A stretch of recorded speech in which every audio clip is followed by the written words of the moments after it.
لو بتبني مشروع اي كوميرس او موقع بيتابع اسعار العملات او حتى بتحلل الاخبار وبتدرب مودلز ماشين ليرنينج، فانت اكيد محتاج داتا. لكن منين هتجيبها وازاي؟ الحل ببساطه هو الويب سكرابنج. النهارده هنتعلم ازاي تجمع بيانات اي موقع بشكل اوتوماتيكي سوا على 4 تطبيقات عمليه. واحد، اول واشهر تطبيق موجود في الويب سكرابنج هو استخراج المنتجات والاسعار من امازون. 2، تتبع أسعار العملات. 3، تحليل الأخبار السياسية والاقتصادية تلقائيا. 4، تجميع بيانات لتدريب نموذج ماشين ليرنينج. من غير ما أطول عليك، يلا بينا نبدأ. الويب سكرابنج هو استخراج البيانات من المواقع بصورة اوتوماتيكية باستخدام الكود بدل ما تعملها يدويا، وده بيوفر عليك وقت وبروسيس طويلة. أهمية الويب سكرابنج بتأتي في إنك لو بتبني موقع إي كوميرس ومحتاج بيانات عن المنتجات والأسعار من أمازون أو من منافسين، فالويب سكرابنج هو الحل في المعضلة دي. لو بتشتغل في الماركتينج أو في الفانتك أو في التريدينج، فأنت بصورة كبيرة جدا محتاج داتا من أنواع مختلفة، زي مثلا أسعار العملات أو الأسهم لحظيا. لو بتطور موديل ماشين ليرنينج أو اي اي، أو حتى شغال داتا ساينس أو داتا اناليسيس، فأنت بصورة كبيرة جدا محتاج كم داتا ضخم جدا من البيانات عشان تعمل عليها تريننج للموديل وتحليل ليها، وغيرها من الاحتياجات الاخرى اللي بيلبيها الويب سكرابنج عن طريق توفير الكم هائل من الداتا. لو عايز تبدا تستخدم ويب سكرابنج لازم تختار الاداه المناسبه للموقع اللي بتتعامل معاه، وعلشان كده معانا 3 ادوات رئيسيه كل واحده فيهم ليها استخدام مختلف. كل التولز واللايبريز اللي بنستخدمها هي بايثون، وده نظرا ان بايثون من اكتر اللغات المنتشره في الويب سكرابنج. ولكن انا هذكر ليك بعض اللايبريز اللي ممكن تستخدمها بالنود جي اس او الجافا سكريبت وتقوم تقريبا بنفس الفانكشن. وهنحاول ننوع في التطبيقات ما بين الجافا سكريبت والبايثون، بس في معظم الاحيان هنستخدم البايثون اكتر. ولكن انت ليك كل الصلاحيه تختار البروجرامينج لانجوج اللي انت عايزها، لان الويب سكرابنج مش معتمد على بروجرامينج لانجوج معينه، هو كونسبت او سكيل. فانا من خلال الفيديو ده هدي لك الكونسبت باكتر لغات البرمجه المنتشره فيه، ولك الأحقية الكاملة تختار اللي أنت عايزه. أول أداة معانا وهي البيوتيفول سوب، وهي إلى حد ما بسيطة وسهلة الاستخدام، وتقدر تقول إنك تقدر تستخدمها مع الصفحات اللي فيها HTML أو XML، ومناسبة جدا لو بتتعامل مع مواقع ستاتيك وما فيهاش جافا سكريبت، وفي نفس الوقت بتكون عدد الصفحات في المواقع دي تكون قليلة. هتكون ممتازة جدا لو أنت بتتعامل مع مواقع زي ويكيبيديا أو المواقع الإخبارية زي البي بي سي، وده مثال سريع عليها بالبايثون. التول التانية وهي سكريبي، من أهم مميزاتها إن هي سريعة جدا لأنها مبنية على الاسynchronous requests، بتعالج آلاف الصفحات بسهولة وبتوفر إدارة متقدمة للطلبات أو requests. ده غير إن هي بتسمح بتخزين البيانات بطرق مختلفة، سواء كان عن طريق الداتابيز أو ملفات الجيسون أو السي اس في. إمتى تحتاج تستخدمها؟ لو بتجمع داتا من أكتر من صفحة. هتكون مناسبة مثلا لمواقع زي العقارات زي زيلو أو بايت، بحيث إن هي تتيح ليك استخراج تفاصيل العقارات والأسعار بتاعتها، أو مواقع زي مواقع التوظيف زي اندد ولينكد ان، بحيث إن هي تساعدك إنك تجمع بيانات عن الوظائف المتاحة أو الموظفين المتاحين في المجال ده لو انت اتش ار، وده مثال سريع عليها. اخر تول معانا وهي سيلينيوم. باختصار شديد، سيلينيوم تستخدمها في حاله ان الموقع نفسه فيه جافا سكريبت، لان هي بتنفعك جدا في تنفيذ الاكشنز زي مثلا الضغط على زرار او تسجيل الدخول او البحث في الموقع.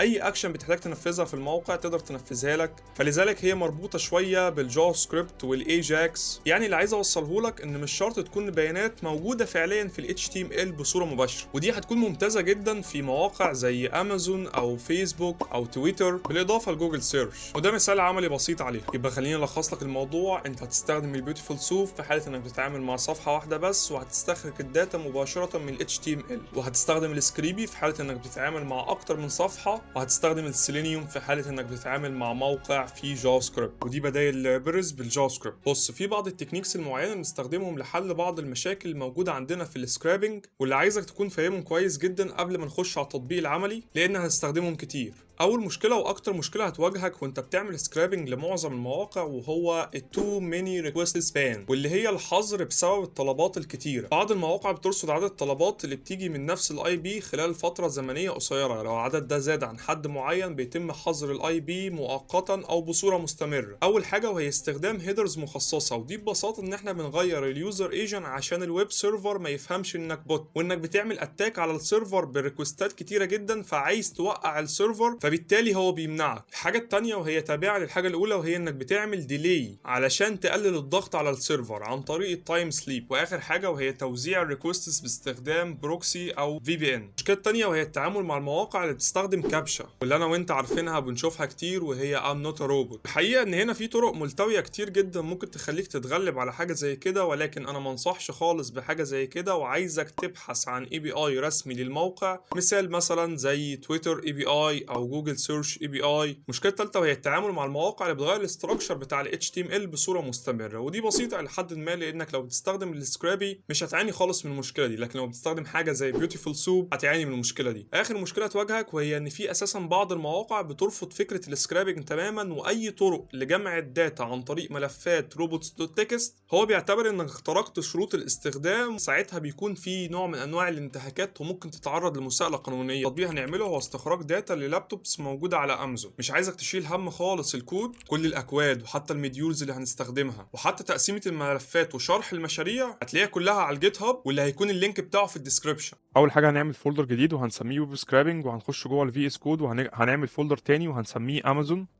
هنفتح التيرمينال بتاعنا وهنروح ننشئ فيرتشوال انفايرمنت جديده للبايثون. فكره الفيرتشوال انفايرمنت ببساطه وهي ان احنا بنعمل ايزوليشن للباكجات او المديولز اللي بننزلها للبايثون في مكان محدد عندنا في المشروع بدون ما يسمع في بقيه الجهاز عندنا، بمعنى ان دي بيئه معزوله فيها كل التفاصيل الخاصه بالمشروع، وده بيساعدنا في عزل المشروع نفسه عن باقي ملفات الجهاز الرئيسي. اول ما بيتم انشاء الفيرتشوال انفايرمنت بيظهر عندك هنا فولدر بنفس الاسم بالظبط. بعدين بتاكتيفيت الفيرتشوال انفايرمنت عن طريق الكومنت ده.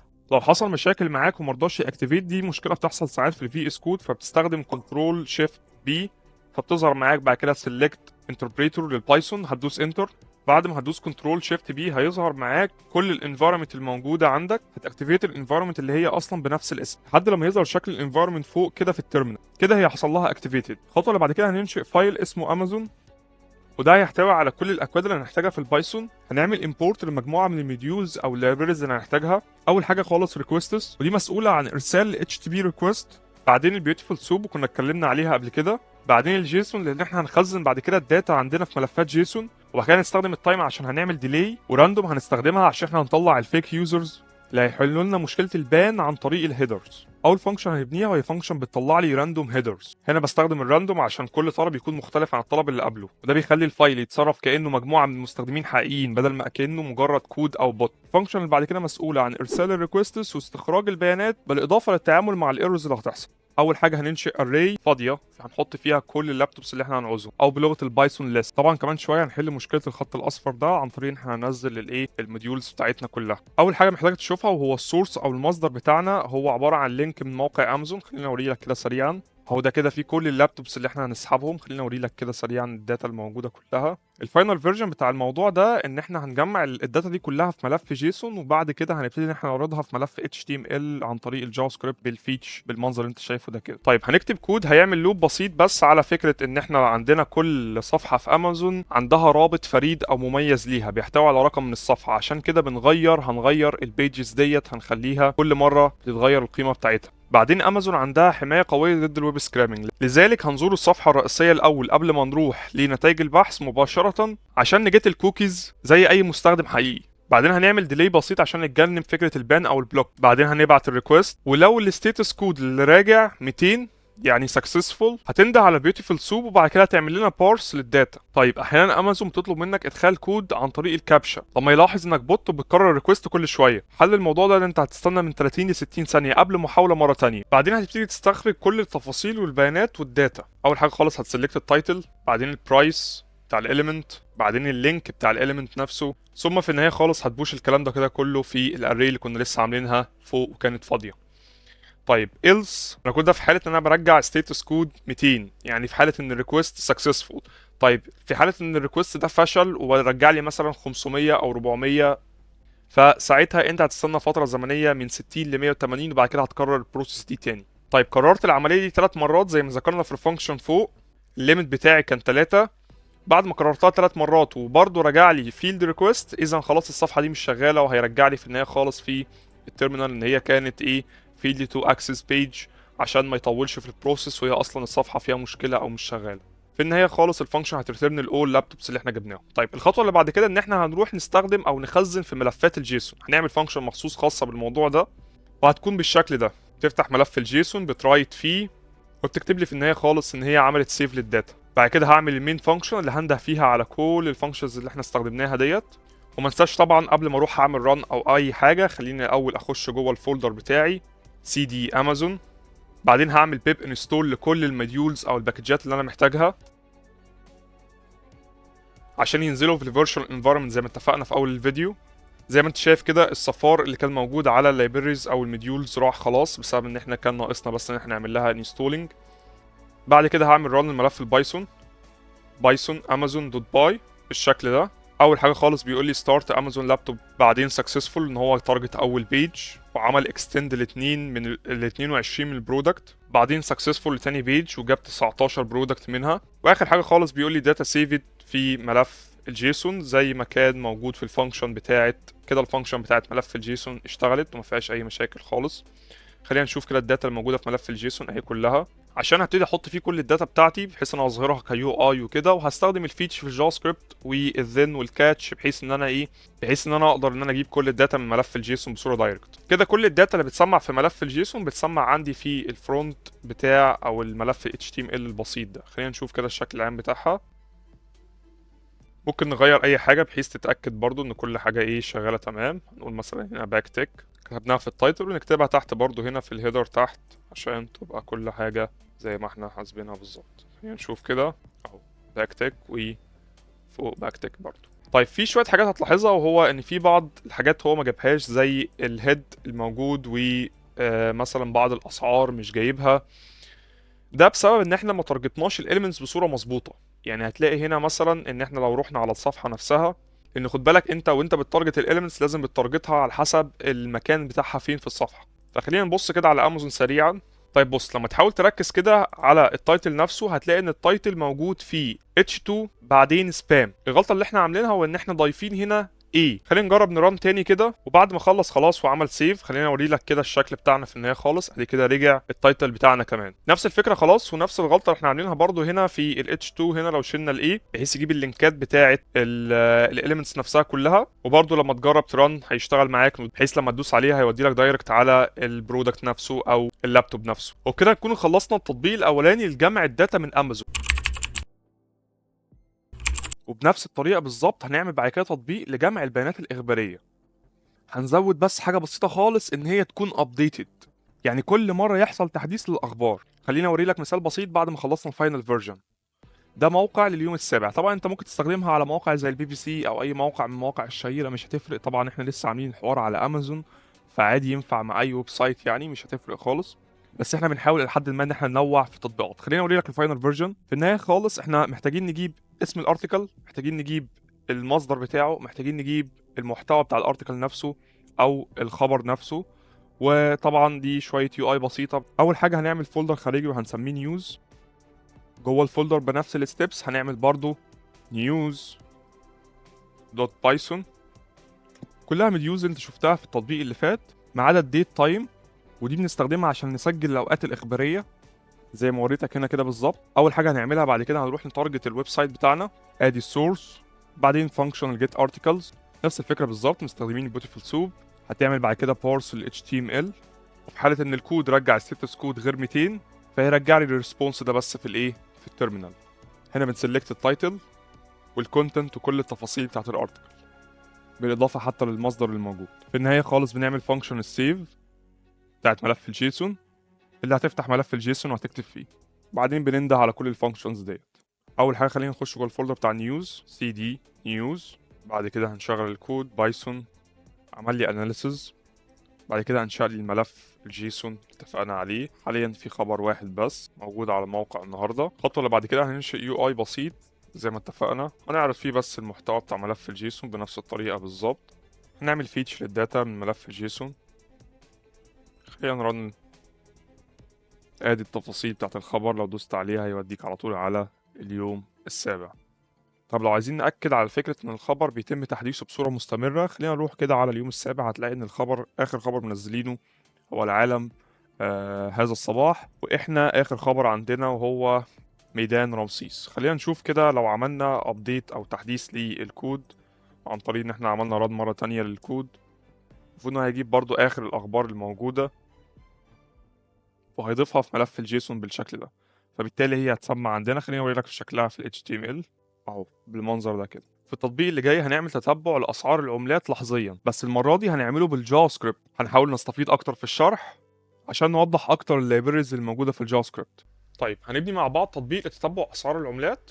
طبعا بص، احنا عندنا ويب سايتس كتيره جدا ممكن نستخدم عليها السكرابنج في حاجه زي كده، يعني مثلا عندنا موقع زي ده، عندنا موقع البنك المركزي المصري، عندنا الياهو، عندنا اكتر من ويب سايت تاني. ولكن عايز اقول لك حاجه، ما ينفعش تعمل سكرابنج على موقع غير لما تكون مستأذن من اصحاب السايت ده. الكلام ده بيتم عن طريق حاجتين: يا اما اصلا هم بيكونوا موفرين ليك اي بي اي خاص بيهم بصوره رسميه متاح بالمنظر ده كده تقدر تخش عليه وعن طريقه يكون متوفر ليك كل الداتا اللي انت عايزها، وده اللي احنا هنستخدمه. يا اما انك تحاول تتواصل معاهم عن طريق انك تاخد منهم ابروتش انك تقدر تستخدم الداتا بتاعتهم، وغير كده انت هتكون عملت انتهاكات من الانتهاكات القانونيه وممكن تتحاسب عليها، سواء كان الموضوع ده على المستوى المحلي ضمن المواقع المحليه او كان على المستوى العالمي نفس الفكره بالظبط. واحنا مش بنشجع على اي حاجه زي كده تماما، خصوصا في المواقع الحساسه شبه المؤسسات البنكيه وغيرها. من غير ما اطول عليك، يلا بينا نبدا.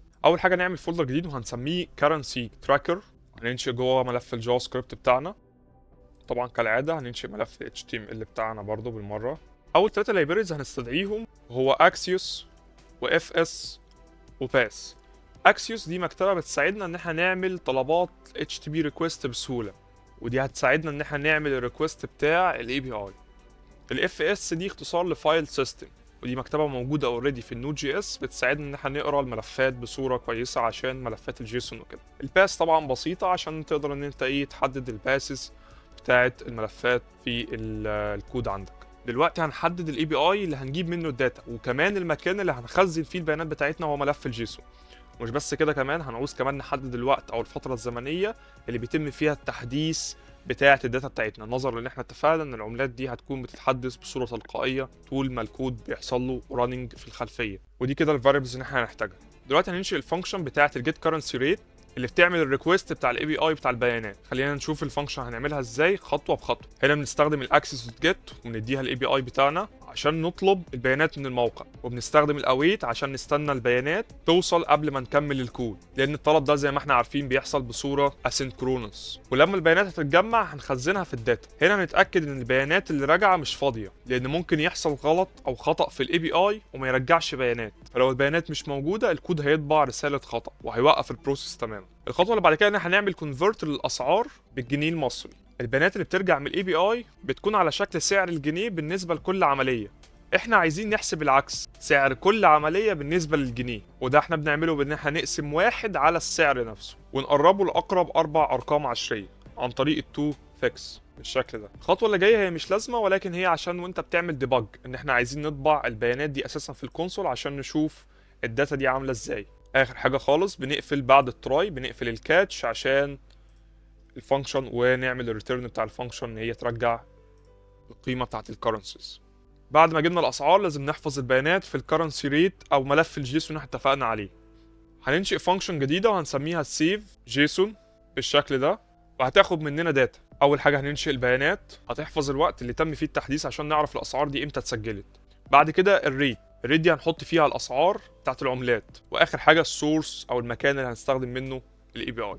بعد كده هنعمل الجزء بتاع الريد بتاع ملف الجيسون. اول حاجه هنتاكد اذا كان الملف موجود ولا لا. لو الملف موجود هيبتدي ياخد البيانات. طبعا انت عارف ان الجافا سكريبت مش بتتعامل مع البيانات، بنضطر ان احنا نحولها لاوبجكت، فبنعمل الكلام ده عن طريق البارس. ثم بعد كده بنتاكد ان البيانات متخزنه على صوره اري عشان نقدر نضيف تحديثات جديده عليها. ثم هنضيف البيانات الاخرانيه خالص على اخر تحديث موجود ليها عشان يكون في البدايه. واخر حاجه خالص وهو حفظ البيانات ديت في الجيسون. بعدين هنعمل المين فانكشن اللي هيكون متجمع فيها كل الفانكشنز اللي استخدمناهم قبل كده. بعدين هنعمل فانكشن بسيطه فكرتها كلها ان هي بتعمل ريبيت او لوب او تحديث كل فتره عشوائيه من 4 ل 6 دقائق، وده للتوفير علينا بدل ما هنعمل تراك للموضوع بايدينا. جوه الفانكشن دي بس هنعمل ران للمين، في النهايه خالص هنعمل ستارت للفانكشن بتاعت اللوب دي اللي هيكون متجمع فيها كل الفانكشنز اللي احنا استخدمناها. طيب وكده يكون ملف الجافا سكريبت خلاص جاهز. هنروح بقى على ملف ال HTML سريعا نحط فيه الكود بتاع اللي هيجيب الداتا من ملف الجيسون اللي هنعمله. اول حاجه خالص خلينا نروح الاول نعمل ران الجافا سكريبت او ملف. خلينا الاول نخش جوه الفولدر الموجود عندنا cd، وبعد كده npm install الاكسيوس. طيب وكده يكون خلص. بعد كده هعمل ران، جاب لي الداتا خلاص. هبص على ملف الجيسون في كل الداتا اللي انا جبتها خلاص. وبعد كده عملنا فيتش في ال HTML مرة تانية، وبعد كده هنعمل ران للملف ال HTML بتاعنا. ودي كده الفاينل فيرجن بتاعتنا. طبعا بيحصل له ابديت لكل 4 أو 6 دقايق بالشكل ده. وكده نكون خلصنا التطبيق بتاعنا. التطبيق اللي جاي اللي هنعمله هو عبارة عن جمع داتا من تويتر، والتطبيق ده لحد ما بيستهدف الناس الخاصة بالماشين ليرنينج والاي اي او حتى الداتا ساينس والداتا اناليسيس، وهنعمل الكلام ده بالبايثون خطوة خطوة مع بعض. خليك معايا. لو دخلنا على الدوكيومنتيشن بتاع اكس او تويتر وبدأنا نشوف الستبس اللي ممكن تكون تدينا اكسس على اي بي اي عشان نقدر نجيب التويتات بصورة رسمية، اول حاجة بيطلب منك انك تسجل الدخول الاول. بعد كده بتروح تكريت اكسس كي، هيوديك على ديفلوبر بلاتفورم بالمنظر ده. هتخش بعد كده على الديفلوبر، هيوديك بعد كده على الداشبورد دي. هتبتدي تعمل كريت بروجكت جديد، خلينا نسميه مثلا باك تك. الاسم مش هيفرق معاك في حاجه، هتسلكت بس البلاتفورم الموجوده عندك، خلينا نقول ستودنت. بعد كده هتكتب البروجكت ديسكريبشن، هنقول برضو باك تك عادي او تيست باك تك. بمجرد ما هتخلص هيدخلك على البروجكت. بعد كده هتروح تجيب الكي. كل اللي احنا عايزينه بس هو التوكن ده. هتجنريت واحد جديد، تاخده كوبي، نبتدي احنا نحطه في الكود بتاعنا. نحطه هنا كده بس مؤقتا بالشكل ده. هننشئ فولدر جديد وهنسميه AIX.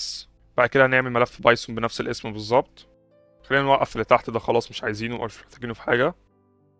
نطلع برضو من الفولدر ده خلاص. هنستدعي مجموعه من المديولز او المكتبات. المره دي احنا هنخزن الداتا بتاعتنا في ملفات CSV زي معظم الناس ما بتعمل في الماشين ليرنينج والاي اي او الداتا اناليسيس.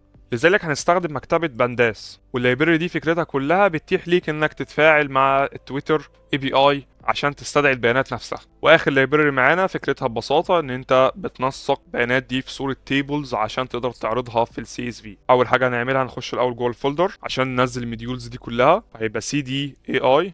وانت فعليا مش لازم تخش جوه الفولدر عشان تعمل انستول لحاجه، بس انا عايزك ترتب افكارك بصوره منطقيه. كده كده الانفايرمنت متفعله فوق وهو بينزل اصلا في الانفايرمنت ديت. فهنعمل بيب انستول لللايبريز المطلوبه. عقبال ما يخلص هنروح نجيب التوكن، هنسميه هنا مثلا بنفس الاسم بالظبط، نحط فيه الفاليو بتاعت التوكن نفسها اللي كنا جايبينها. ما تنساش ان ده بيتحط في صوره سترينج. هنعمل بس اوثنتيكيت لتوثيق التوكن نفسه.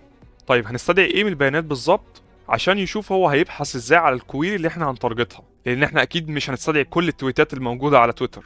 فخلينا ندي اكزامبل بسيط ان احنا ممكن نستدعي التويتات اللي فيها كلمه بيتكوين وتكون مكتوبه بالانجلش. لازم نحدد الليميت بتاعها. هنا هو بياخد الكويري بتاعت البيتكوين، وهنجيب بس 10 تغريدات كفايه جدا. وبطلب منه في النهايه خالص ان هو يجيب لي التفاصيل كلها، امتى كانت كرييتد، التكست ده عباره عن ايه، والاي دي بتاع اليوزر. بعدين هحفظ البيانات ديت في ملف CSV. بعدين هبرنت حاجه سريعه جدا في الكونسول تقول لي بس ان البيانات خلاص تم حفظها بنجاح. في النهايه خالص انا عايز اعرض البيانات دي برضو في الكونسول، لان CSV مش هينفع ان هو يتعرض في VS Code. بعد ما خلصنا هنشغل الفايل بتاعنا. تمام، في مشكله بس في كلمه بايثون. تمام، هتلاقيه انشأ لي ملف CSV بتاعنا كله فيه كل التغريدات زي ما انت شايف كده. تمام، خلينا نعرض الملف ده كده في التيرمينال عندنا. ليه بعمل كده؟ عشان احنا عندنا ليميت الريكوست بتاع التويتر موجود عندنا، فلذلك هو كل مره هيبعت الريكوست الاول وبعد كده هيخزن البيانات. فانا كل ببساطه بس عايز ان انا اعرض البيانات دلوقتي، مش عايز ان انا ابعت ريكوست خالص. زي ما انت شايف كده دي شكل التويتات اللي احنا جبناها كلها. كل تويته هتلاقي فيها كلمه بيتكوين.